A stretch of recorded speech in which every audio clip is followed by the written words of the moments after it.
कीर्तन कोणत्या निमित्ताने आहे, कोणत्या कारणाने आहे तुम्हाला माहिती आहे. एक दिवसीय महोत्सव, मोठा मंडप आहे, जेवणाची सोय चालू आहे. तुम्ही सगळेजण कीर्तनाला आलाय, कीर्तनकार आले, वाजवणारे आले, टाळकरी आले आणि ज्यांचं या ठिकाणी महात्म्य आज आपल्याला सांगायचंय किंवा ज्या संतांची ओळख मला तुम्हाला करून द्यायची आहे असे गजानन महाराज.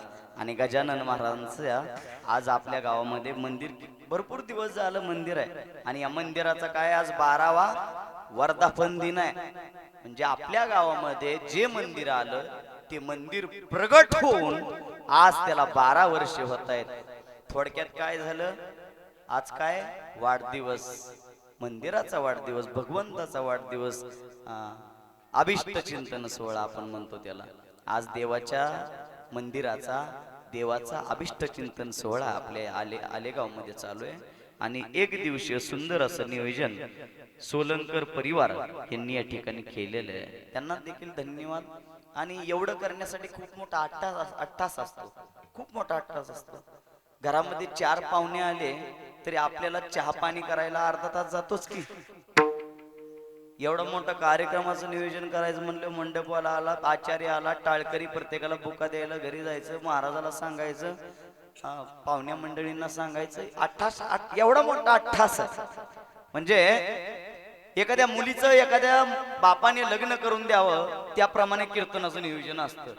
एखाद्या घरी कार्यक्रम असले तेवढी धावपळ त्या परिवाराची होते. अशी धावपळ त्या परिवाराची झाली. आणि त्या धावपळीमधून सुद्धा थोडा लेट जरी झाला असला तर कीर्तनाला सुरुवात आपण काही वेळापूर्वी या ठिकाणी केली.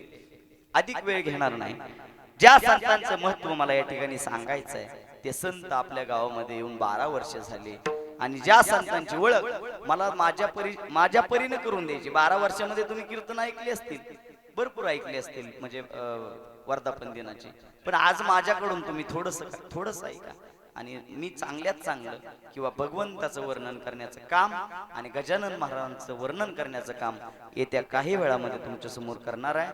म्हणून माझ्याकडे सेवा ज्यांच्या माध्यमातून या ठिकाणी आली ते सोलंकर परिवार, आमचे नामदेव महाराज कवडे, तसेच आमचे सर्व गावकरी यांनी ही सेवा माझ्याकडे. त्या दिवशी कीर्तन तुमच्या इथलं झालं, तुम्ही होते सगळेजण. त्या दिवशी त्यांनी महाराज म्हणले तुम्ही कीर्तन करा इथलं. ठीक आहे म्हणलं. आज तुमच्या गावचा योगायोगानं काल सप्त्याचा पहिला दिवस आणि आज दुसरा दिवस. सप्त्याच्या बाहेरचा बुवा आज तुमच्या गावामध्ये आला आणि काय 10 ते 12 उरकून आज घरी जायचं. तसं तुमचं आज अजून 8 दिवस चालणार आहे. तुम्हाला आज तर काय थोडी, त्यामुळे वेळ काय मी लई घेणार नाही, कारण तुम्हाला संध्याकाळी हरिपाठ आहे, परत कीर्तन आहे, परत जागर आहे, तुमच्या मागे जरा ताणच आहे. म्हणून चला असो, अधिक वेळ न लावता जेवढं काय मला ज्ञात होईल, जेवढं काय मला भगवंत बुद्धी देईल त्याप्रमाणे मी संतांचं वर्णन करण्याचं काम करणार आहे. विठाल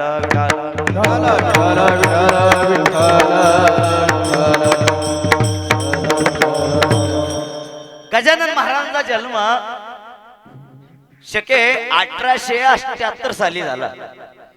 1878 साली झाला आणि मृत्यू 1910 साली झाला. गजानन महाराज 68 वर्ष जगले देवा, 68 वर्ष. आणि गजानन महाराजांचा 145वा प्रगट दिन गेल्या वर्षी झाला. या वर्षी फेब्रुवारी मध्ये 146वा येतोय बरोबर. आणि त्या निमित्तानं आजची कीर्तन सेवा आपल्याला या ठिकाणी संपन्न करायची आहे. तुम्हाला सांगू, मी आळंदीमध्ये 6-7 वर्ष होतो. पांडुरंग महाराज आणि बसलेत संग्राम महाराज, सुनील महाराज, आम्ही सगळे सोबत होतो.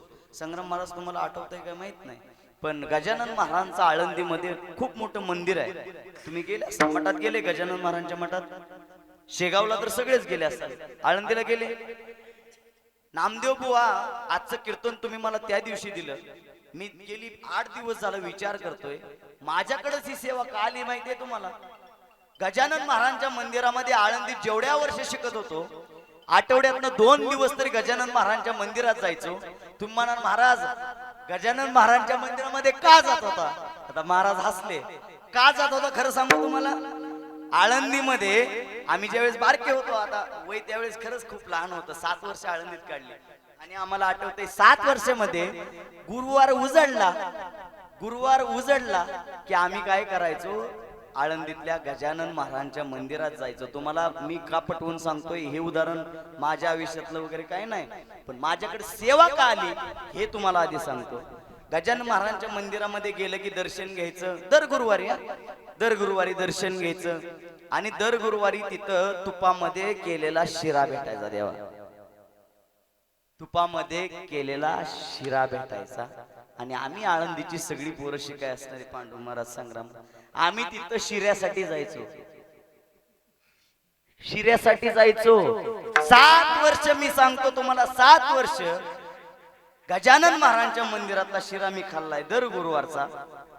आणि मग मला असं वाटलं सेवा कोणाकडे बी येत नाही. देवाचं किंवा संताचं नाव घ्यायचं असेल किंवा कीर्तन कोणाकडे येत नाही.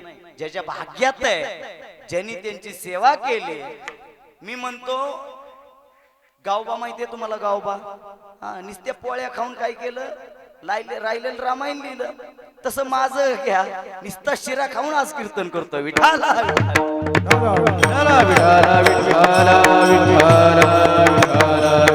म्हणण्याचं तात्पर्य काय, देवाच्या मंदिरामध्ये कोणत्याही भावनेनं जा, संतांच्या मंदिरामध्ये किंवा संतांच्या रावळामध्ये कोणत्याही भावनेनं जा. संत काय करतात, आपलंस करतात आणि आपलंस करून आशीर्वाद देतात. म्हणून चला, गजानन महाराजांचा माझ्यावरती खूप मोठा आशीर्वाद आहे. म्हणून तुमच्या समोर गजानन महाराजांच्या मंदिरासमोर सेवा करण्याची संधी मला या ठिकाणी भेटली. गजानन महाराजांचं महात्म्य मी तर सांगणारच आहे, पण संत म्हणायचं कोणाला, संत कोण आहेत, संत येतात कशासाठी आणि संतांचं कार्य काय आणि संत जातात कधी, हे मला तुम्हाला पटवून द्यायचंय. मग पुढे आपण चालणार आहे. संत कोणाला म्हणायचं, आजकाल संतांच्या खूप मोठ्या व्याख्या झाल्या. संत कोणाला म्हणायचं. आज एखादा बोर्ड एखाद्याने लावला की या ठिकाणी परमपूज्य आदरणीय परमस्नेही योगी सगळं काही लिहितात आणि त्यांचा या ठिकाणी आज दरबार भरणार आहे म्हणतात. काय म्हणतात, दरबार. गजानन महाराजांनी 68 वर्षामध्ये एकदाही दरबार भरवला नाही. तुकोबारायांनी आयुष्यामध्ये जेवढे काही जगले त्याच्यामध्ये एकदाही दरबार भरवला नाही. ज्ञानेश्वर महाराज जेवढे काही जगले एकदाही दरबार भरवलं नाही. आणि आज मोठे मोठे दरबार भरतात आणि त्यांना सांगितलं जातं तुमच्या नावावरून आम्ही तुमचं भविष्य सांगू. कमवण्याचा, माणसाला आज कमवण्यासाठी डोकं पाहिजे. तुम्हाला सांगू, कमवण्यासाठी काय पाहिजे, डोकं पाहिजे. ते त्यांचा कमवायचा विषय. आणि मी का बोलतोय माहितीये, मी सगळ्याला बघितलंय म्हणून बोलतोय. त्यांचा कमवण्याचा विषय, त्यासाठी डोकं पाहिजे. चला, डोकं कसं असतं एखाद्याचं सांगतो तुम्हाला.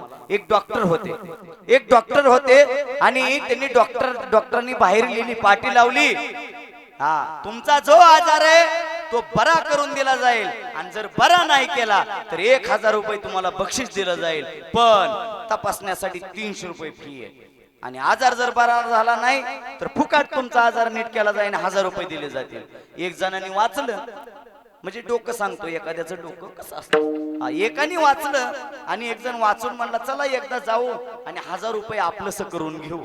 गेला, डॉक्टरांकडे गेला आणि डॉक्टरांना म्हणला, डॉक्टर म्हणले बोला. 8 दिवस झालो म्हणला, काय बी खातोय पण तोंडाला कशाची चव नाही म्हणला. डॉक्टर म्हणला असं आहे काय, बर. आपल्या कंपाऊंडरला आवाज दिला, म्हणला त्या 5 नंबर डावर मध्ये एक बॉटल आहे, तेवढी बॉटल घ्या आणि त्यातले 2 थेंब ह्यांच्या जिभेवरती सोडा. बॉटल घेतली, जिभेवरती सोडली 2 थेंब आणि जिभेवरती जसं पडलं तसं ही मोठ्याने म्हणायला, डॉक्टर अहो ही पेट्रोल आहे. डॉक्टर म्हणले रोग बरा झाला, आणा 300 रुपये. घेतले 300. महाराज त्याला प्रश्न पडला, आपलं जरा गणित जरा हुकलंच म्हणला. चला म्हणला आज हुकला प्रयत्न, उद्या पण 1000 घेतल्याशिवाय माघारी जायचं नाही. दुसऱ्या दिवशी पुन्हा गेला, डॉक्टर लय दिवस झालं म्हणला असं होतंय, काहीच आठवत नाही म्हणला. आज इकडे गेलो तर अचानक तिथनं गाडीची किक मारतोय दुसरीकडेच जातोय. पंढरपूरला जायचं असलं की नारायणगावला जातोय, नारायणगावला जायचं असलं की इकडे फिरतोय. मग ते डॉक्टरांनी सांगितलं, मग एक काम करा, कंपाऊंडरला आवाज दिला, ओ कंपाऊंडर 5 नंबर डावर उघडा आणि त्याच्यामध्ये एक बॉटल आहे, ती बॉटल बाहेर काढा आणि त्याच्यामधले 2 थेंब ह्यांच्या जिभेवरती सोडा. ही म्हणला डॉक्टर काल सुद्धा 5 नंबर मधली डावर मधली बॉटल काढली आणि माझ्या जिभेवरती ते सोडलं त्यात पेट्रोल निघलं.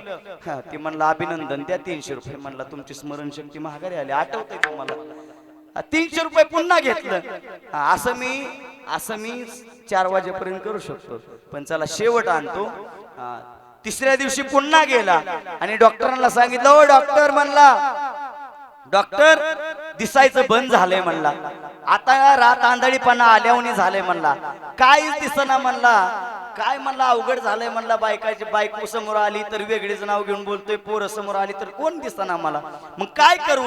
त्यावेळेस त्या डॉक्टरांनी सांगितलं, आता माझ्यावरती ह्याच्यासाठी माझ्याकडे उपाय नाही, तुम्ही चुकीच्या दवाखान्यात आला, पण असो तुम्ही आलाय म्हटल्यानंतर तुम्हाला मी माझं बक्षीस देतो.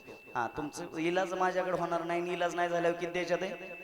1000. हो काही धरा म्हणला 1000 रुपये. पण त्यांनी देताना थोडा चॅप्टरपणा केला.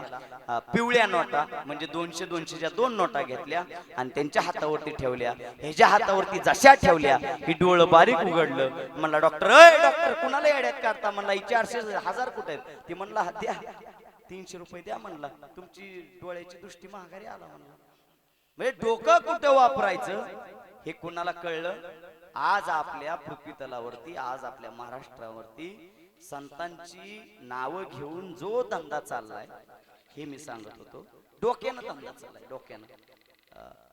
काही जणांचे मोठे मोठे दरबार आहेत, कुणी कुणी गुंटेवारी केल्या, कुणी कुणी एकरच्या एकर घेतली. आता माझ्यासारख्याचा बोलायचा नाही अधिकार, पण चला एवढं मोठं केलं. पण संत असे नाही. संत कशासाठी आले? ब्रह्ममूर्ती संत जगी अवतरले, उद्धराया आले दीन जना. गजानन महाराज या ठिकाणी प्रगट झाले. कशासाठी? उद्धराया आले दीन जना. अहो तुम्हाला सांगतो बसलेली मंडळी, गजानन महाराजांना लोकांनी अन्न लांब सोडा, अन्न लांबचा विषय आहे, पण ज्या ताटामध्ये अन्न खायचं ते ताट लोकांनी त्यांना मिळून दिलं नाही. लोकांनी त्यांना अन्न तर मिळून दिलंच नाही मामा, पण ज्या ताटामध्ये अन्न खायचं ते ताट सुद्धा मिळून दिलं नाही. आज कितीतरी ठिकाणी मोठे मोठे मठ आहेत. पंढरपूरमध्ये मठ आहे गजानन महाराजांचा, आळंदीमध्ये मठ आहे, देवमध्ये, त्र्यंबकेश्वरला, काशीला, सगळीकडे मठ आहेत मोठे मोठे. कितीतरी लोक काम करतात. आज तिथं आपण गेलो, एक कचऱ्याचा कागद आपल्याला तिथं सापडणार नाही. आणि आज आपण जर तिथं जेवण मागितलं, कोण रुपया घेतला जात नाही, सगळ्यांना तिथं फुकट जेवण दिलं जातं. पण माझा ऐका, पण कशामुळे झालं? गजानन महाराजांनी किती स्वसलं देवा, किती सुचलं लोकांनी. एकदा गजानन महाराज एका पंक्तीच्या ठिकाणी गेले, 4-5 हजार लोक जेवाय बसलेले आहेत मामा, लोक मोठी जेवाय बसलेत. एका पाटलाच्या घरापुढे पंक्तीच्या पंक्ती बसल्यात आणि गजानन महाराज त्या ठिकाणी लोकांना म्हणले, मले जेवाय देता का? मला भूक लागू राहिली, मले जेवाय द्या. तेव्हा लोकांनी सांगितलं, ए गोसाव्या हो तिकडं म्हणले. लोकांनी हाणून बाजूला लावलं, लोकांनी हाणून बाजूला लावलं. गजानन महाराज जाऊन बाजूला एका झाडापाशी जाऊन बसतायत. प्रसंग डोळ्यासमोर आणा. एका झाडापाशी जाऊन बाजूला बसले. पंक्तीच्या पंक्ती जेवू लागल्या. गजानन महाराजांचं नामचिंतन चालू आहे. गण गण गणात बोते, गण गण गणात बोते, गण गण गणात बोते, गण गण गणात बोते. नामस्मरण चालू आहे. आणि जशा पंक्ती उठाय लागल्या पत्रावळ्या, त्यावेळेस पत्रावळ्या वडाच्या झाडाच्या होत्या. पत्रावळ्या उचलल्या आणि जिथं गजानन महाराज बसलेत त्या ठिकाणी नेऊन लोक पत्रावळ्या टाकू लागले. 4-5 हजार लोक जेवली म्हणल्यावर ढिगारा बारका लागला असेल का? मोठाच्या मोठा ढिगारा लागला. आणि त्यातून गजानन महाराज म्हणले, मले जेवाय दिले नाही, मले जेवाय नाही दिले तुम्ही, पण माझी लक्ष्मी मले हुडकत इथं आली. मला लक्ष्मी या ठिकाणी मला हुडकत आली, माझी अन्नपूर्णा माता मला हुडकत आली आणि तीच माझी भूक या ठिकाणी भागवल. काय अधिकार असेल, काय संतांचा महिमा असेल, काय अंतकरण असेल. त्या जागी आपण असतो तर जीवन लांबचा विषय. माझा अपमान केला म्हणून तुम्ही त्याच्या अंगावर गेला असता का? नाही. महाराजांनी म्हणले, अन्नपूर्णा माता मला हुडकत आली. पत्रावळीचे जे कागद आहे ते घेतले, प्रत्येक पत्रावळीमधून एक एक एक एक एक एक भाताचं शीत उचलू लागले आणि खाऊ लागले. उष्ट्या पत्रावळ्यावरती गजानन महाराजांनी त्यावेळेस भात खाल्ला, पडलेल्या चपात्या खाल्ल्या, भाजी खाल्ली. म्हणून आपल्याला आजचे हे दिवस बघायला भेटतात. इंदापूरकर, माफ करा, आलेगावकर, आपल्या भागामध्ये त्यांचं वारकरी साहित्य कमी आलं, पण आपल्या महाराष्ट्रामध्ये गजानन महाराज संस्थान एकमेव असं आहे ज्यांनी आतापर्यंत टाळ, पकवाज, पेट्या जवळजवळ 2000 गावांना पोच केल्यात. गजानन महाराजांचा अधिकार बार काय खूप मोठे आहेत. गजानन महाराज केवढे मोठे आहेत, केवढे मोठे आहेत. गजानन महाराजांचं जे अंतःकरण आहे ना, गजानन महाराजांसाठी जे लोकांनी, गजानन महाराजांनी लोकांसाठी जे सोसलंय ना, ते कोणी सोसू शकत नाही. आजही आपण जर त्या भागात गेलो, अकोले भागामध्ये किंवा शेगाव भागामध्ये जर गेलो, महाराष्ट्रामध्ये सगळ्यात मोठं देवस्थान आणि सगळ्यात स्वच्छ देवस्थान जर कोणाचं असेल तर ते गजानन महाराजांचं आहे. 800 एकरवर पसार आहे. किती एकरवर? 800 एकरवर पसार आहे. हा, एवढं मोठं देवस्थान कोणाचं होतं? ज्यांचा अधिकार मोठा आहे, अशाच लोकांचं देवस्थान एवढं मोठं होतं. एवढं मोठं देवस्थान आहे आणि किती लाखो लोक रोज जेवतात. तो लाखो लोक रोज जेवतात आणि लाखो लोक जरी रोज जेवली तर एकालाही कमी पडत नाही. एवढा मोठा अधिकार माझ्या गजानन महाराजांचा आहे. म्हणून महाराजही म्हणतात ना, एका अभंगामध्ये सुंदर वर्णन आहे.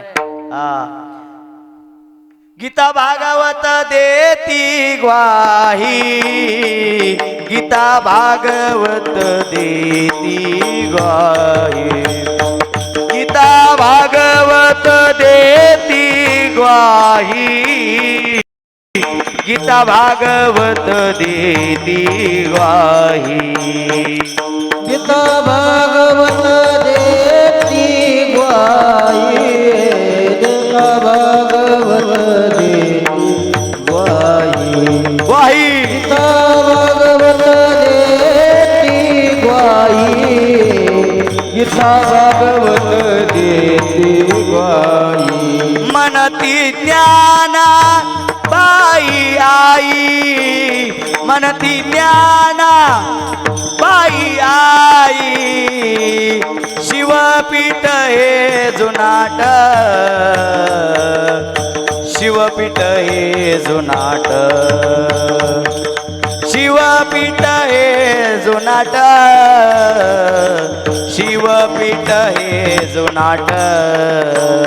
म्हणती ज्ञानाबाई आई, म्हणती ज्ञानाबाई आई, शिवपीठ हे जुनाट, शिवपीठ हे जुनाट, शिवपीठ हे जुनाट, शिवपीठ हे जुनाट. देती ग्वाही, म्हणती ज्ञानाबाई आई, शिवपीठ हे जुनाट, ज्ञानाबाई ते मुकुट वेद,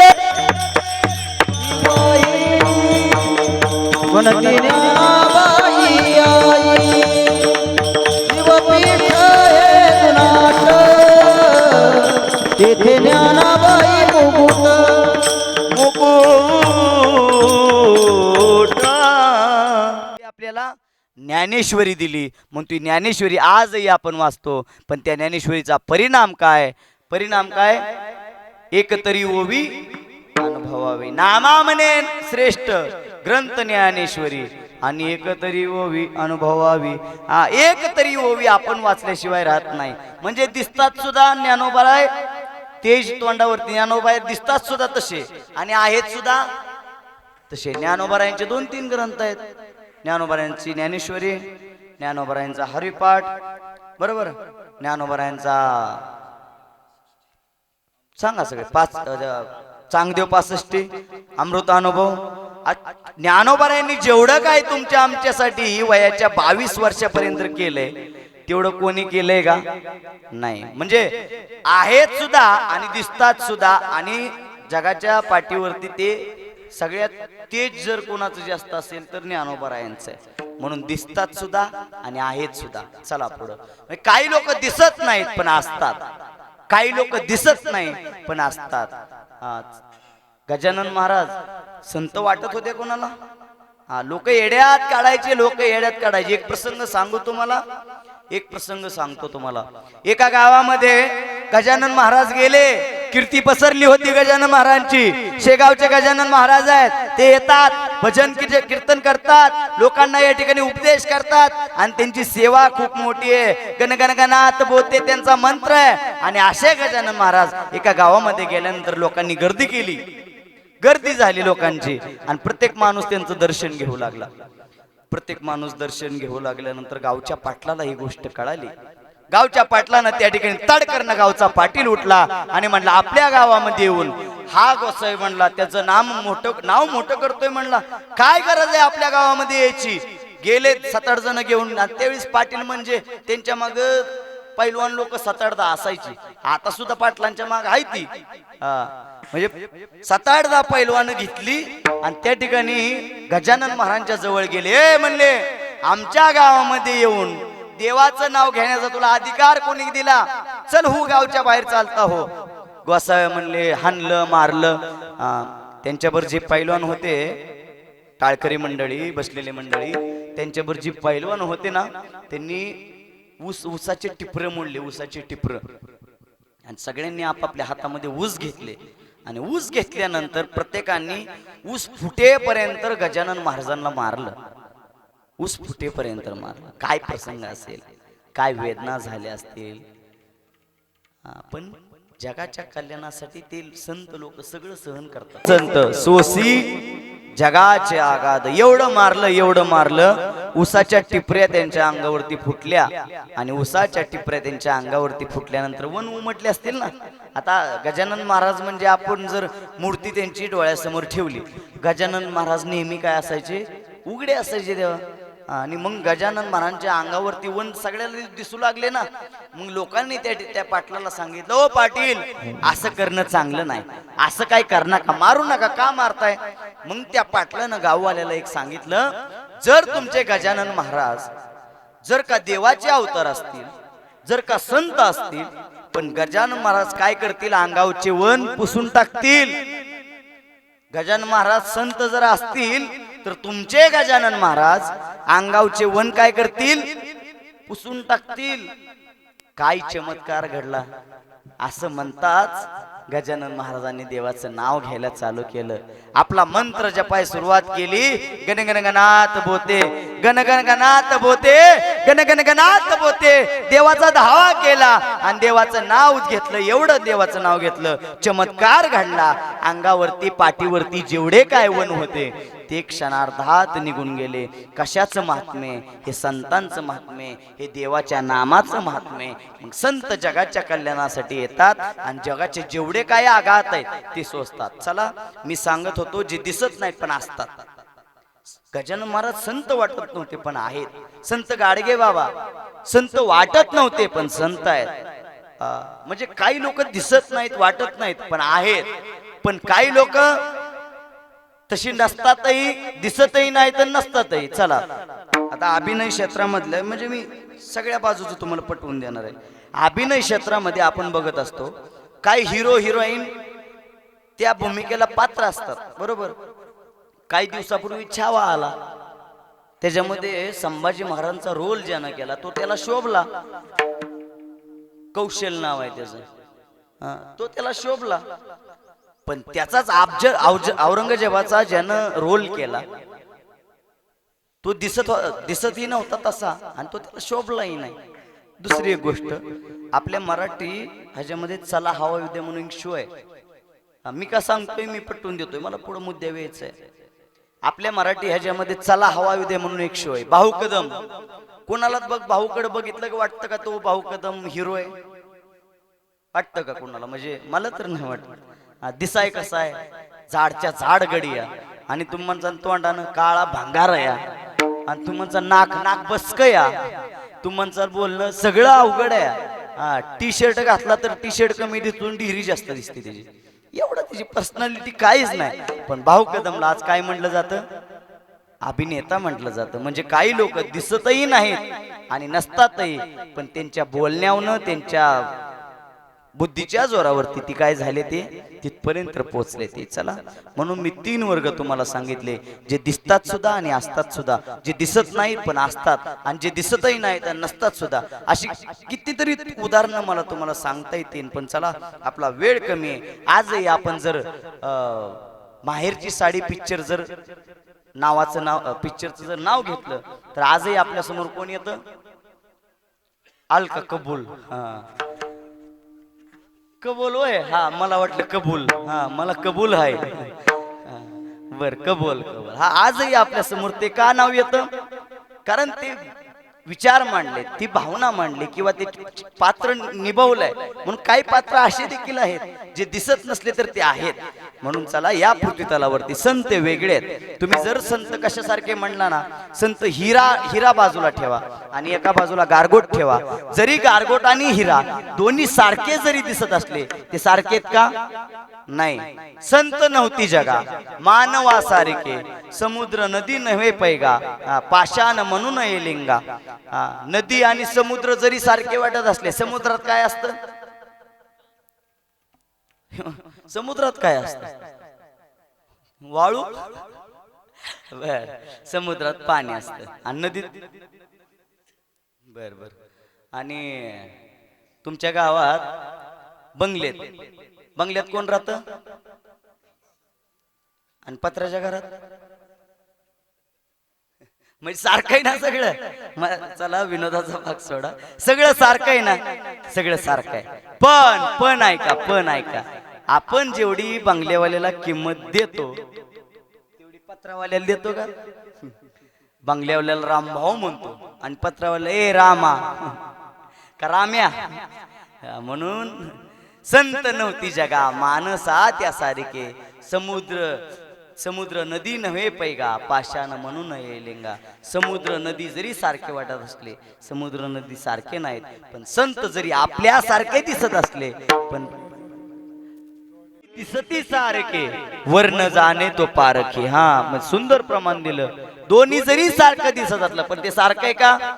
नाही. संत आपल्यासारखे दिसतात. संत वेगळे काय दिसतात का? पण आपल्यासारखे आहेत का ते? नाही. आपल्याला सारखा परपंचाचं पडलंय, आपल्याला शेतात काय करायचं पडलंय, सारखा ऊस किती टन निघन पडलंय. संताला असलं काय पडलंय का? जरी आपल्यासारखे दिसत असले तरी त्यांना असलं काय आहे का?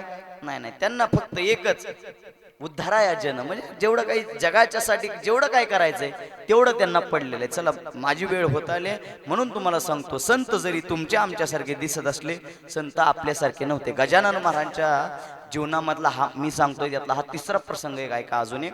गजानन महाराजांना मक्याची कणसं खायची इच्छा झाली.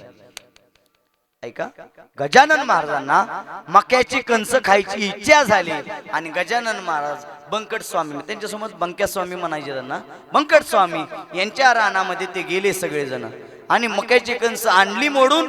पण जशी आणली तशी गजानन महाराज पटापटा न भासताच खाऊ लागले. आता तिथे काय सगळं सारखंच असतं. गजानन महाराज म्हणजे देवाचे अवतार किंवा संतांचे अवतार गजानन महाराज आहेत. तिथं काय वेगळं आहे का? कच्चीच कणसं खाऊ लागले आणि कच्ची कणसं खात असताना बंकट स्वामी त्यांना सांगू लागले, ओ गजानन महाराज, हे भाजायचं असतं यार, हे भाजून खावं लागतं या, असं न भाजता चालतंय का? तेव्हा गजानन महाराजांनी सांगितलं, मला न भाजता दिलं तरी चालतंय. पण ते ना ऐकता बंकट स्वामींनी काय केलं, त्या ठिकाणी आग लावली. तिथं एक कंच भाजण्यासाठी एक ही तयार केलं, लाकडं गोळा करून ती जाळ लावला आणि लाकडं गोळा करून जसा जाळ लावला तसं त्या झाडावरती एक मावळ बसलं होतं. दुराच्या वासानं मावळ अक्कच्या अक्क उठलं. आगी मावळ होतं. साधं मावळ असल्यावर आपल्याला सोसतंय आणि आगीचा उद्यावर महिनाभर घरातनं बाहेर येत नाही. असं मावळ दिसता क्षणी अख्खं गाव पळायला लागलं बाजूला. ओ पळा पळा पळा, मावळ उठले, आगी मावळ आहे, उठा पळा, सगळेजण पळायला लागले. पण महाराज काय जागचं उठलं नाही. तर महाराजांनी गण गण गणात बोते, गण गण गणात बोते नाम चालू केलं देवाचं. आणि शेजारी बंकट स्वामी बसलेले आहेत. बंकट स्वामींनी गजानन महाराजांना प्रश्न केला, ओ स्वामी, आगी मावळ उठलंय, उठा, चला आपल्याला जावं दुसरीकडे, चला आपण इथून बाजूला जाऊ. त्यावेळेस गजानन महाराजांनी दिलेलं उत्तर बसलेले मंडळी आहे का, ज्या मधाच्या ज्या मावळाच्या माश्या उठलेल्या आहेत, ज्या आगी माश्या तुम्ही म्हणताय ती सुद्धा मीच आहे, ज्याला चावणार आहे तो सुद्धा मीच आहे, जे कणीस आहे ते सुद्धा मीच आहे. या पृथ्वीतलावरती जेवढं काय दिसतंय ते सगळं मीच आहे, फक्त तुम्हाला ते ओळखू येत नाही देवा. असं गजानन महाराजांनी उत्तर द्यावं. गजानन महाराजांनी उत्तर दिलं आणि गजानन महाराज त्या बंकट स्वामीला बंक्याला सांगू लागले, ऐक म्हणले, मी परीक्षा घेत होतो, वाईट काळामध्ये माझ्यासोबत कोण आहे हे मला बघायचं होतं, पण बंकट तू असा एक माझ्या सोबत आहे. सगळेजण उठून गेले, सगळेजण निघून गेले, पण माझ्या सोबत तू कायम स्वरूपी राहिला, माझ्या सोबत तू राहिला. हा, मग संत असे असतात, परीक्षा सुद्धा घेतात, पण परीक्षेत एकदा जर का पास झाला तर ते तुमचे कोण बनून राहतात, तुमचे मायबाप बनून राहतात. तुमचे मायबाप बनून राहण्याचं ते काम करतात. मग तिथून पुढचं जे गजानन महाराजांचं जेवढं काही जीवनचरित्र आहे तुम्ही अजूनही वाचा, तिथून पुढचं जेवढं काही जीवनचरित्र आहे तिथून पुढे बंकट स्वामी महाराजांच्या कायमस्वरूपी सोबत आहेत. आणि बंकट स्वामींसोबत जेवढे जेवढे काही चमत्कार केले ते कोणासोबत केले, बंकट स्वामींसोबत. एक दिवशी महाराजांना चिलीम पेटवायची होती, चिलीम महाराजांना चिलीम पेटवायची होती. आणि चिलीम पेटवायची म्हटल्यानंतर बंकट स्वामींना सांगितलं, बघा कुठं काय घावतंय का, चिलीम पेटवायची आहे. चिलीम पेटवायची. बंकट स्वामींनी हुडकलं, कुठंच काही सापडा देवा, आगीचं साधन सापडना, माचीस सापडाना, कुठं निकारा सापडाना, काहीच सापडाना. मग चिलीम पेटवायची कशी, चिलीम पेटवायची कशी. आणि तिथं तर महाराजांना चमत्कार करून दाखवायचा आहे. बसलेले मंडळी आहेत सगळ्या समोर, महाराजांनी त्या चिलीम अशी तोंडामध्ये धरली आणि गजानन महाराजांनी वरती आकाशाकडे पाहिलं, अग्निदेवाकडे पाहिलं आणि अग्निदेवाला उपदेश केला, माझी चिलीम पेटली पाहिजे, मला या ठिकाणी चिलीम पेटवून द्या.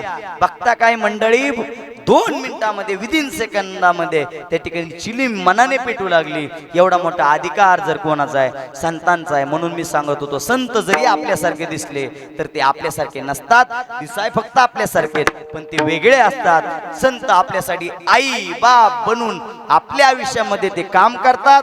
ते महाराज अभंगाच्या पहिल्या चरणात सांग. म्हणजे तुमच्या लक्षात आलं का, तुम्ही संत माय बाप कृपावंत. महाराज संत असून दुसऱ्याला काय देतात, मोठे पण देतात. तुकोबराय कोण आहेत, तुकोबराय कोण आहेत, संत आहे. आणि तुकोबराय वर्णन कोणाचं करतात, संतांचं. म्हणजे आपल्याच माणसाला काय करतात, मोठे पण देतात. आणि आपल्याच माणसाला मोठे पण देऊन त्या ठिकाणी संतांचं वर्णन करतात. बसलेले मंडळी ऐका, जगद्गुरु तुकोबरायांचा अधिकार खूप मोठा आहे. जगद्गुरु तुकोबरायांनी जेवढे अभंग लिहिले, किती तर संत बरं अभंग आहेत, संतांवरती लिहिला. संत समागमी संत संगतीचे काय सांगू सुख, कितीतरी अभंग आहेत. आणि जगद्गुरु तुकोबराय दुसऱ्या संतांना काय देतात, मोठे पण देतात. आजच्या अभंगामध्ये तुम्ही संत माय बाप कृपावंत, जगद्गुरु तुकोबराय दुसऱ्या संतांना काय म्हणतात, तुम्ही माझे माय आहे, तुम्ही माझे बाप आहे.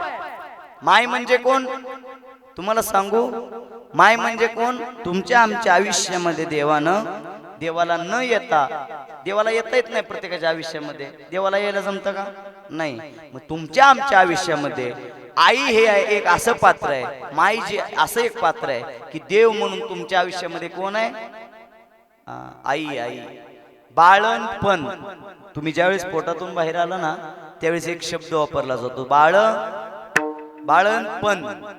एकतर बाळाचा अंत, नाहीतर आईचा अंत. या पुतलावरती तुमच्याबद्दल निस्वार्थ प्रेम करणार कोण आहे, आई आहे. पहिल्यांदा आईच्या जागी काय वापरता आला, बाप वापरता आला असता, चुलता म्हणला असता, पाहुणी रावळी म्हणली असती, बहीण भाऊ म्हणलं असतं. पण या पृथ्वीतलावरती आईचं अंतकरण जसं आहे तसं अंतकरण कोणाचं आहे, संतांचं आहे. आई फक्त जन्म देते, पण तुम्हाला आयुष्यामध्ये शिकवतं कोण, संत शिकवतात. आई तुम्हाला जन्म देते, शिकवते सुद्धा, पण त्याच्यापेक्षा जास्त शिकवतं कोण, संत शिकवतात. आयुष्यामध्ये आल्यापासून आपण झोपलेलोय, पण आपल्याला उठवण्याचं काम कोण करतंय, संत. उठा जागे वर आता, स्मरण करा पंढरीनाथा, भावे चरणी ठेवा माता, आणि चुकवी व्यथा जन्माच्या. जेवढं काय शिकवतंय तेवढं कोण आहे, संत आहे. हा, संत तुम्हाला हाताला धरून शिकवतात. लागोनिया पाया विनितो तुम्हाला, करटाळी बोला मुखे नाम. मी तुम्हाला आता सांगतोय, उठा, देवाच्या नामचिंतनाला लागा. हे शिकवतंय कोण? संत शिकवतायत. म्हणून आयुष्यामध्ये तुम्हाला शाळेत जायला कोण धाडतं माहितीये? पहिलं, सगळ्यात पहिलं शाळेत जायला कोण जा म्हणतं? सगळ्यात पहिलं आलेगावकर बोलत नाहीत का? आई जा म्हणते, आई. म्हणजे शाळेत जाणं हे चांगलंय का वाईट? बसलेले मंडळी, शाळेत जाणं चांगलंय का वाईट? चांगलं. मग शाळेत जायला तुम्हाला प्रोत्साहन, तुमचा रोजचा डबा, तुमची रोजची टिफिन बॅग, तुमची रोजची पाण्याची बॉटल, तुमचं दप्तर, तुमचा सँडेल, तुमची वेणी, तुमचा गंध, तुम्हाला काजळ, एवढं सगळं कोणी आवडी आणि जेववी खाववी. तुम्ही ज्या वेळेस पोटामध्ये असाल, आईला वेगवेगळं काही खाऊ वाटतं, पण तुम्ही पोटामध्ये असल्यानंतर तुमच्या काळजीपोटी आई दुसरं काय खाते का? मी आईचं का सांगतोय माहितीये तुम्हाला? जसं आईचं अंतःकरण आहे, जसं आईचं अंतःकरण आहे, तसं संतांचं अंतःकरण आहे. आई शब्दामध्ये एवढी ताकद आहे. नामदेव महाराज, आई शब्दामध्ये एवढी ताकद आहे. आई शब्द जरी नुसता उच्चारला ना, तुमच्या अंगामध्ये काम, क्रोध, लोभ, मद, मत्सर जेवढं आहे ना, तेवढं निघून पडतं. सांगू तुम्हाला, तपश्चर्या चालली होती. तुम्ही कोणाची ते मला सगळं झाल्यावर, दृष्टांत झाल्यावर न सांगायचं बरं का. तपश्चर्या चालली होती, लय दिवसाची तपश्चर्या, लय दिवसाची तपश्चर्या. आणि परीक्षा घेण्यासाठी, भंग करण्यासाठी अप्सरा आली. म्हणजे अप्सरा आली, नाही तर तुम्हाला वाटलं की आता तिकडून आली काय की, नाही. अप्सरा आली, वरन एक सुंदर दिसणारी अप्सरा खाली आली, वरून स्वर्गातून खाली आली आणि तपश्चर्या भंग करण्याचा प्रयत्न करू लागली. तपश्चर्या भंग करण्याचा प्रयत्न करू लागत असताना एकदा झालं, दोनदा झालं, चारदा झालं, तपश्चर्या भंग करू लागली.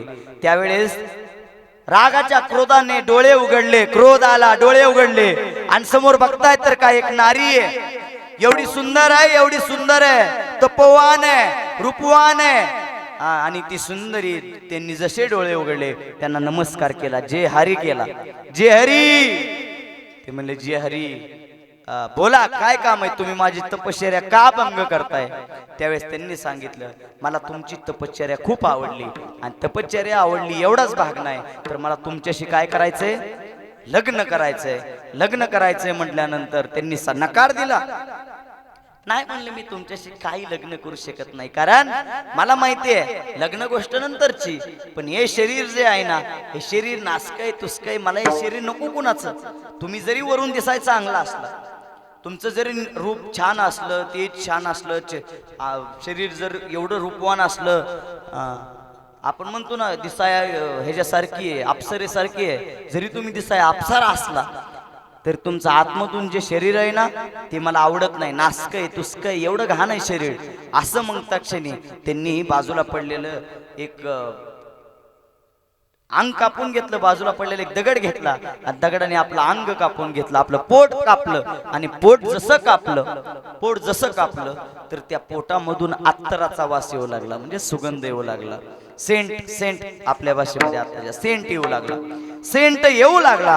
आणि त्यावेळेस एवढा मोठा सेंट, एवढा मोठा सुगंधी सेंट त्यांना आला. आणि त्यांनी त्या बाईनं, त्या महिलेनं, त्या अप्सरेनं त्यांना सांगितलं, माझं जे शरीर आहे ते अमंगळ नाही, तुमच्यासारख्या पृथ्वी तलावरच्या सारख्या लोकांचं नाही. मी स्वर्गातनं आली, स्वर्गातनं मी अप्सरा आहे, माझं शरीर काही एवढं अमंगळ नाही. त्यावेळेस त्यांनी सांगितलं, माते, जर का माझ्या जन्माच्या अगोदर देवानं मला तुझ्या पोटामध्ये जर जन्माला घातलं असतं, तर मी तुला आज मोठ्या प्रेमानं माता म्हणलो असतो. आणि तुझं आता शरीर, मळ मूत्र हे जे काही नाही ना, तेही माझ्या पोटात नसतं, कारण मी तुझ्या पोटी जन्माला आला असतो. आई शब्द वापरला आणि आई शब्द, तू माझी आई झाली असते आणि मी आईच्या पोटी काय घेतला असता? जन्म घेतला असता. जी बाई लग्न करायचे म्हणते त्या बाईला तू माझी आई हो असं म्हणणारे संत आपल्या पृथ्वीतलावरती आहेत. असे म्हणणारे आपल्या पृथ्वीतलावरती तपस्वी आहेत. आणि असा शब्द मी म्हणतो, शब्दाचा काय परिणाम आहे? आई शब्दाचा हा परिणाम आहे. तिथंच त्यांचा काम क्रोध गळून पडला आणि काम क्रोध गळून पडल्यानंतर ती स्त्री त्यांना शरण गेली. चला, मला सांगायचा मुद्दा एकच आहे. आई शब्दामध्ये एवढी ताकद आहे. पृथ्वीतलामध्ये सगळे पात्र आहेत, ते तुमचे सगळे स्वार्थी आहेत, फायद्याचं बघतात, फायद्याचं. आपण न फायद्याचं बघणारी कोण आहे? फक्त आई आहे. निस्वार्थ प्रेम करणारी कोण आहे? आई आहे. करीला भावी न प्रीती ऐसी कळवळ्याची जाती, पोटी बहार वाही त्याचे सर्वस्व हिस आहे. देवाकडे आपण गेल्यानंतर घरदार बंगला जुमला सगळं मागतो, पण एकमेव आई अशी जी आई आपल्या बाळाबद्दल, आपल्या बाळाची प्रगती व्हावं एवढंच मागते. कधीतरी आपल्या आईला विचारा, तू देवापाशी गेल्यावर काय मागितलं ग? आई दुसरं काय मागत नाही. माझ्या पोराला चांगलं बुद्धी दे, माझ्या पोराचं लगीन होऊ दे, माझ्या पोराच्या प्रॉपर्टीत भर पडू दे, 10 एकराचं 15 एकर होऊ दे, पत्र्याच्या खोलीचा बंगला होऊ दे. आई म्हणते ना, आई शिवाय दुसरं कोण बोलतं का? म्हणून संतांना वाटलं असेल या जगाच्या पाठीवरती सगळ्यात मोठं पात्र जर कोणतं आहे तर ते आई आहे. म्हणून तुम्ही संत माय बाप कृपावंत आणि कायमी पतित कीर्तिवानू. कारण तुमचा जो अवतार आहे ना, तो अवतार जगाच्या कल्याणासाठी आहे. त्या अवताराबद्दल मी काही बोलू शकत नाही. अभंगाचं दुसरं चरण. अवतार तुम्हा धराया कारण उद्धराया जन जड जीवा. तुम्ही जर आळंदीला, शेवटचं उदाहरण सांगतो, तुम्ही जर आळंदीला जर गेला, समाधीपाशी जर गेला, तर ज्ञानोबारायांची समाधी आपल्या सगळ्यांना ज्ञात आहे. ज्ञानोबारायांच्या समाधीपाशी आपण गेल्यानंतर ज्ञानोबारायांच्या समाधीपाशी संत असं म्हणत नाहीत, तुम्ही किती पाप केलंय, तुम्ही आतापर्यंत किती जणांचं लुबाडलंय, किती लोकांचं तुम्ही वाटोळं केलंय. संत काही म्हणत नाहीत. जेवढं काही येतात, यारे यारे लहान तोर याती भलती नारी नर न करावा विचार. जेवढे काय आहेत ना, जेवढे काय तेवढ्या सगळ्यांनी या, खटनट यावे आणि शुद्ध होऊन या जावे. जेवढे काय येत आहेत तेवढ्या सगळ्यांनी या आणि मग आशीर्वाद घ्या. संत काय बघतात का? जात वीत गोद गुळशूट काही बघत नाहीत. संत प्रत्येकाला आपलंसं करतात. मग प्रत्येकाला आपलंसं करण्याची भावना कोणाची आहे? आईची, संतांची अशी भावना आहे. म्हणून संत अवतार तुम्हा धराया कारण उद्धराया जन जड जीवा. तुकोबरायांची एवढी जहागिरी होती. बसलेली मंडळी माझ्याकडं मालकांनी सांगितले, बरोबर आपण कीर्तन उशिरा चालू केले, बरोबर 12:20 आपण बरोबर फुलं टाकणार आहे. कितीतरी तुकोबारायांची जहागिरी कमी होती का? कितीतरी मोठी होती. तुकोबारायांना संसार मोठा करता आला असता की? तुकोबारायांनी काय केलं? उद्धाराया जन जड जीवा. जगाच्या उद्धारासाठी काम केलं. कधी आपला परपंच, आपला मोठेपणा. आणि एक गोष्ट सांगू, पांडू महाराज, तुकोबारायांनी मोठेपणा दाखवला नाही. तुकाराम महाराजांनी आयुष्यामध्ये मोठेपणा कधी दाखवला नाही. पण आजकालचे कीर्तनकार जेवढे आहेत ना, इनोवा, फॉर्च्युनर, बंगले, गाडी सगळं दाखवून काय दाखवतात? मोठेपणा. मोठं धोतर घातलं की महाराज मोठा नाही, उपारनं मोठं घेतलं की महाराज मोठा नाही, असं बी नाही का? मला असं वाटतंय की उपारनं मोठं घेतलं, धोतर मोठं घातलं, फेटा मोठा झाला की महाराज मोठा, कापणारी कपडे घातले की महाराज मोठा. पण ऐका, संतांनी सगळ्याला काय केलंय? चांगलं सांगितलंय. आणि आजकालची भूमिका अशी झाली आहे महाराज लोकांची, जिथं पाकिट तिथं महाराज, जिथं मोठं पाकिट तिथं महाराज. मला सांगण्याचा मुद्दा हा आहे की संतांनी आतापर्यंत काम कशाचं केलं? उद्धाराया जन जड जीवा. आता कीर्तनकारांचं काम काय आहे माहितीये का? कीर्तन का करायचं माहितीये का? कलियुगी उद्धार, कलियुगी उद्धार हरीच्या नामे. जर का हे उद्धाराचं साधन आहे कीर्तन, तर कीर्तनकार कीर्तनांमध्ये सांगतात पांडू महाराज, मी कीर्तनकारावर टीका करतोय अशातला भाग नाही. पण मला असं वाटतं जेवढं काय देईल त्यामध्ये समाधान राहिलं पाहिजे. कीर्तनकार वर्षभराच्या कीर्तनाला म्हणतात नाही रे नाही कुणाचे कुणी, आणि जेवढं काय कमवतात धन कमवणी कोट्यानं कोटीन संगे नैर लंगोटीन, जाताना जोडी भरून, जाताना जुळी खाली म्हणतात ना. आणि कीर्तन सुटल्यावर महाराजाची जुळी खाली जर केली किंवा पैसे जर 2-3 हजार जर कमी दिलं, महाराज तिकडून काय करतो? फोन लावतो, हॅलो पाकिटात जरा कमी आल्यात आहे. म्हणजे तुम्हाला सांगण्याचा भाग आहे, मी काही एवढा ज्ञानी नाही किंवा माझा हा एवढा काय अधिकार नाही, पण आतापर्यंत जेवढी कीर्तन करतोय, तुमच्या गावामध्ये माझं गेल्या महिन्यापूर्वी कीर्तन झालं, आतापर्यंत जेवढी काय कीर्तन करतोय पांडू महाराज, कीर्तन अशानं वाढत नाहीत. कीर्तन जेवढी काय करतोय बसलेली मंडळी, लोकांना जी इच्छा आहे, लोकांनी नारळ देऊन जरी लावलं तरी चालतंय, लोकांनी 10 दिलं तरी चालतंय, लोकांनी 5 दिलं तरी चालतंय, आणि लोकांनी एकर नाव केलं तरी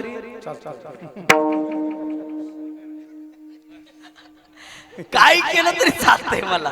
म्हणजे मागायची आपली भूमिका नाही, पण दिल तेवढं घ्यायचं, नाही म्हणायचं नाही. हा मग तुम्ही म्हणा की माझ्या हातात अंगठी देऊ का तुला, चला असं म्हणून उद्धाराया जन जड जीवा, संतांनी उद्धारायचं काम केलं पाहिजे. आज अधोगतीला माणसांना नेण्याचं काम आपलं नाही, म्हणून संतांची जी भूमिका आहे ती 20-30% आता कुणाचे, महाराज लोकांचे. कारण महाराज लोक हे उद्धार, आता कीर्तन म्हणजे उद्धाराचं साधन आहे.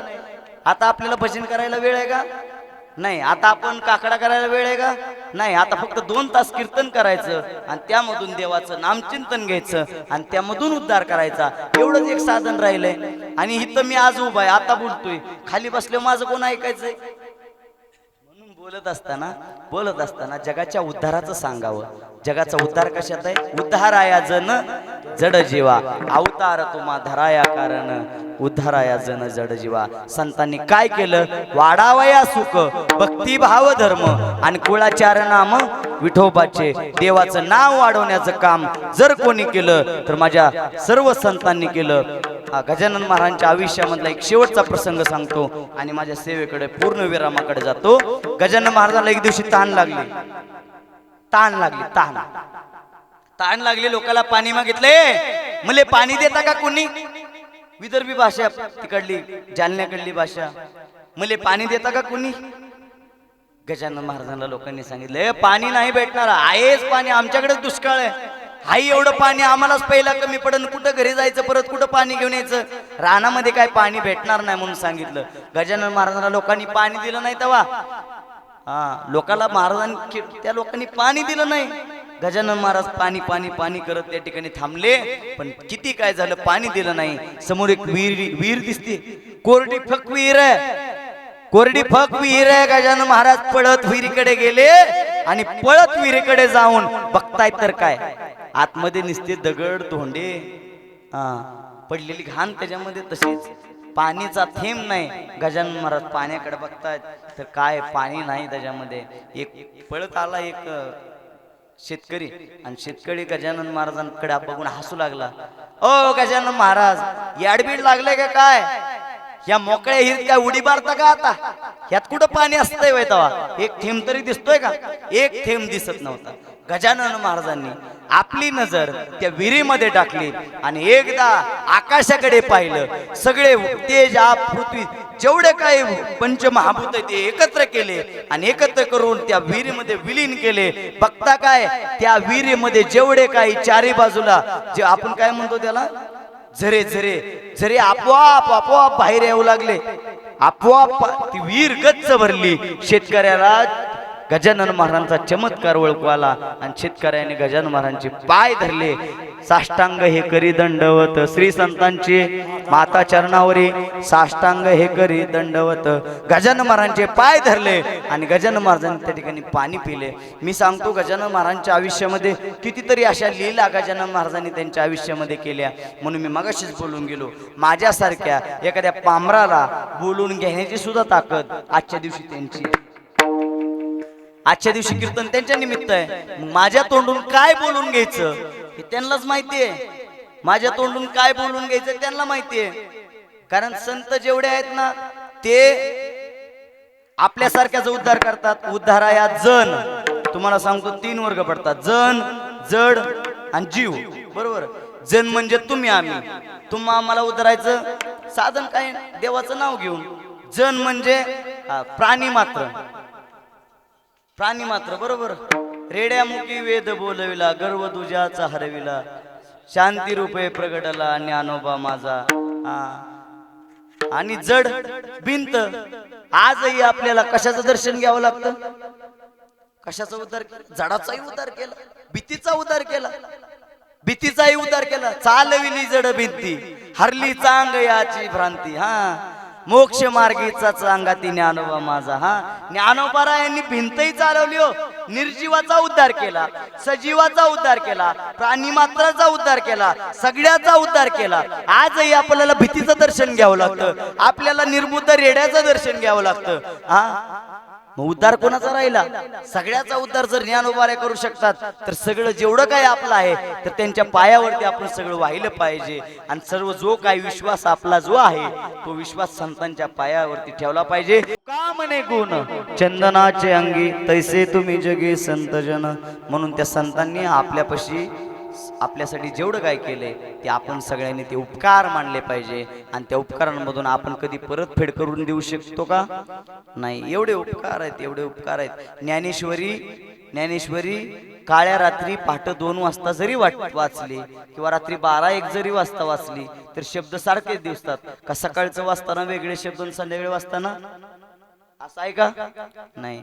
तू कोबरांची गाथा काढली, गाथा वाचताना आता वाचताना एक आणि संध्याकाळी जरी वाचली तरी एकच आहे. म्हणून संतांनी आपल्यासाठी जेवढं काही लिहिलंय ना ते सगळं आपल्या उद्धाराचं आहे. आणि ते अकालांतर आहे. काय संपणार आहे का ते? संपणार आहे का? नाही संपणार. एखाद्या ठिकाणी महाप्रसाद केला, 4-5 हजार लोकांचा स्वयंपाक आहे, संपू शकतो, संपू शकतो. 4-5 हजार लोक जेवले संपणार ना. पण आपल्याला जो प्रसाद या ठिकाणी संतांनी दिलाय तो संपणार आहे का? नाही. तुम्ही म्हणसान आम्ही आलेगावचे लोक आहे, आम्ही तुकोबारायांची अख्खी गाताच्या गाता आमची सगळ्याची पाठ झाली, मग शेजारच्या गावानं ती गाता घ्यायची नाही आणि ती पाठ करायची नाही, त्यातला अभंग म्हणायचा नाही. नाहीतर माझा आपुला तो एक देव हा अभंग गावात फक्त माझा एकट्याचाच आहे, दुसऱ्यांनी म्हणायचा नाही. असं आहे का? असं आहे का? मला सांगा. तुम्ही संत माये बाप हा अभंग माझा एकट्याचाच आहे, दुसऱ्या कीर्तनकाराने घ्यायचा नाही असं मी म्हणीन का? नाही नाही नाही. जेवढं काही ज्ञान दिलंय ते सगळ्यासाठीच आहे. सगळ्यासाठी. इथं कोणाचा भेद नाही. म्हणून चला जीव उपमा दिले. तू का म्हणे गुण चंदनाचे अंगी तैसे तुम्ही जगी संत जन. मी का सांगतोय माहितीये? चंदन जर तुम्ही आम्ही उघडलं आणि चंदन जर तुम्ही आम्ही चंदनाच्या झाडामध्ये एखाद्याला अग्नी दिला, तो सुवास सगळीकडे जातो, ते सगळ्याच्या नाकावरती जातो, पाप्याच्या जातो, दुसऱ्याचं नुकसान करणार त्याच्या नाकावरती जातो, ज्ञानीच्या कानावरती जातो, नाकावरती जातो, सगळ्यांच्या नाकावरती जातो ना. म्हणजे असा आहे का जो पाप करतो त्याच्या नाकावर जात नाही? जातो ना सगळीकडे. म्हणून जो गुण चंदनाचा जो गुण आहे तसा गुण कोणाचा आहे? संतांचा आहे. म्हणून तू का म्हणे गुण चंदनाचे अंगी आणि तैसे तुम्ही जगी संत जन. अवतार तुम्हा धराया कारण उद्धराया जन जड जीवा विडोबार कोमाई जय जय विडोबार कोमा.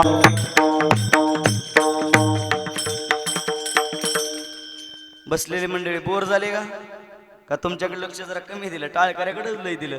कारण तुमचे टाळकरी आमच्या इकडे आले का पिपरी पडस्थळ इंदापूर भागामध्ये टाळकरी जरा कमी आहेत आणि एवढे काही मुरलेले नाहीत.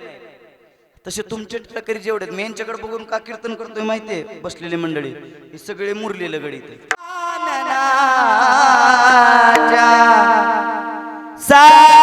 सामर्थ्याने गजाननाच्या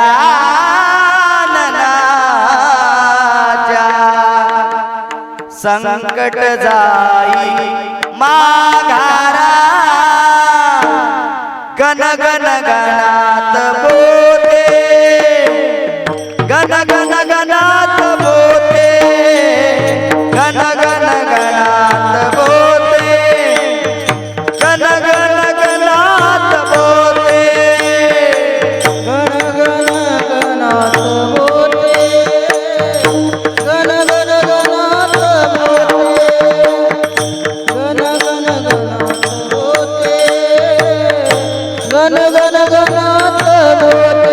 एक टाळी टाळीचा आवाज. टाळकरी थांबा, एकच टाळ वाजवा. टाळकरी एकच टाळ वाजवा. एक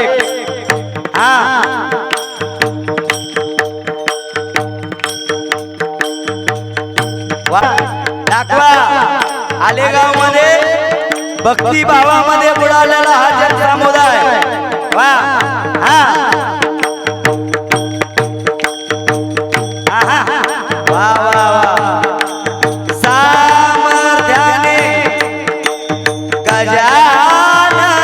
गजाननाच्या सामर्थ्याने गजाननाच्या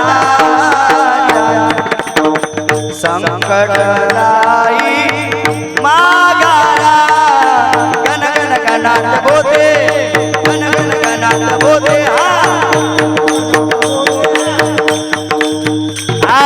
गण गण गणात बोते गण गण गणात बोते गण गण गणात बोते गण गण गणात बोते गण गण गणात बोते गण गण गणात बोते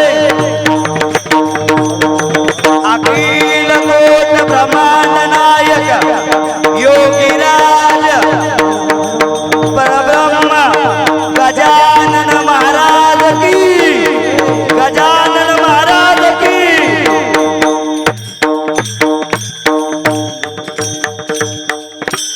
महाराजांचं महात्म्य सांगण्याचा प्रयत्न केला. गजानन महाराजांची सेवा आपल्या हातून थोडीफार आज घडली आणि वारकरी संप्रदायामध्ये सगळे जेवढे काही संत आहेत, जेवढे काही संत आपल्यापाशी दिसतात ते सगळे जण संत हे सर्व आईच्या रूपाने आपल्याला आयुष्यामध्ये काम करतात. म्हणून मी गेल्या 2 तास झालं तुमच्या समोर आईचं महात्म्य सांगितलं, संतांचं महात्म्य सांगितलं. म्हणून या ठिकाणी मला ज्यांनी आमंत्रित केलं ते सोलनकरी परिवार, आपणालाही कोटी कोटी धन्यवाद. असंच आपल्याकडून गजानन महाराजांची सेवा घडो आणि अशीच तुमची वृत्तांती प्रगती होत राहो. एक बंगल्याचं 2 बंगले हो. होय सोलनकर दादा. अहो देवाच्या नावापुढे देवाची श्रद्धा आणि भाव ठेवला ना, काय कमी पडत नाही, काय कमी पडत नाही. दुसऱ्याच्या घरात राहणारा मी, दुसऱ्याच्या घरात आई वडील आम्ही राहत होतो, आज स्वतःचा बंगला आहे. देवाचं नाव घेतल्यावर काय कमी पडतं का? नाही. तुम्ही म्हणसान कीर्तनाच्या पैशावर नाही, कीर्तनाच्या नाही, इकडून कीर्तनाच्या पैशावर नाही, म्हणून काय कमी पडत नाही. एकदा देवाचं तुम्ही गजानन महाराजांची सेवा करताय, कुठल्या नाही कुठल्या एकतरीला चित्ती राई रखमाईचा पती कोणताही धरा मग कोणताही धरला त्यांनी सोलनकर परिवार आपण गजानन महाराजांची सेवा करता. अशीच सेवा आपल्या हातून घडो, अशीच प्रगती हो एवढी ईश्वरचरणी प्रार्थना करतो. सेवेसाठी आवर्जून ज्यांची उपस्थिती आहे, आपल्या गावचं वैभव, आपल्या गावचं गायन सम्राट, आपल्या गावचं संगीत अलंकार हरिभक्त पारायण पांडुरंग महाराज पवळ, एकदा जोरदार टाळ्या त्यांच्यासाठी. आता टाळ्या बी विकत आणायच्यात का काय? जरा जरा जोरात. वा वा. म्हणजे ते दिवशी कीर्तनाला माझ्या दुसरा कीर्तनकार दुसऱ्या कीर्तनाकाराच्या कीर्तनाला उभा राहतो का?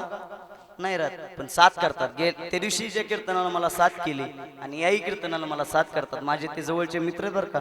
आळंदीला आम्ही दोघंही सोबत होतो आणि खाली बसलेले मृदुंग अलंकार, मृदुंग विशारद आमचे मित्र परमस्नेही आणि माझा भावाप्रमाणे माझ्यासोबत असणारा संग्राम महाराज उमरे बेडशिंकर सुंदर वाजवतात. एकदा जोरदार टाळ्या त्यांच्यासाठी सुद्धा.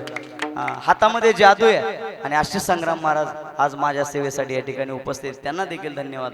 अलीकडल्या बाजूला जोग महाराज शिक्षण संस्था, जी की सोडवण्यासाठी अवघड आहे. माझ्यासारखी किती गेली माघारी आली पण संस्था सुटली पण गेली 4 वर्षापूर्वी त्यांनी संस्था सोडवली. जोग महाराज शिक्षण संस्था ज्यांची पूर्ण झाली आणि ज्यांनी 4 वर्षामध्ये ती पूर्ण केली. इंदापूर तालुक्यामध्ये मी अधिकारानं सांगतो, कॅमेरा समोर आहे तरी सांगतो, इंदापूर तालुक्यामध्ये जोग महाराज शिक्षण संस्था सुटलेले 3च माणसं आहेत. त्याच्यापैकी ही दुसरा माणूस आहे.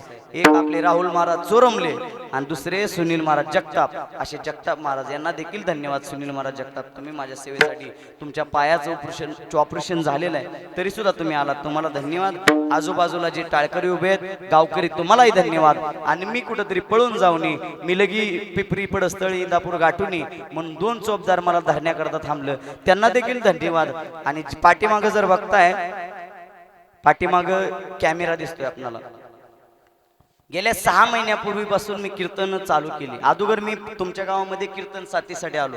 मी आधी माईकला उभं राहायचो. मी गायक आहे बरं का, तसा मी दुसऱ्याच्या कीर्तनात गायला असायचो. मी कीर्तन नव्हतो करत. आधी 6 महिने झालं कीर्तन करायचं चालू केलं. पण आधी 15 वर्ष नुसतं गायलं सगळ्यासोबत. म्हणजे आधी गासली, काय बोलायचं काय सगळं बघितलं, सगळं माहिती आहे. आधी तुमच्या बाजूला उभा राहिलो आणि गेले 6 महिन्यापासून 6 महिन्यापूर्वीचा कीर्तनकार आहे आणि गेल्या 6 महिन्यापूर्वीपासून मला अख्ख्या महाराष्ट्रभर ज्यांनी पसरवलं किंवा अख्ख्या महाराष्ट्रभर माझी कीर्तनं कुठेही होतात, मला ज्यांच्या माध्यमातून कीर्तनं येतात ते पाठीमागे थांबलेले आमचे सहदेव दादा भराडे, ज्यांनी मला कॅमेरा, प्रत्येक कीर्तनामध्ये कॅमेरा लावतात.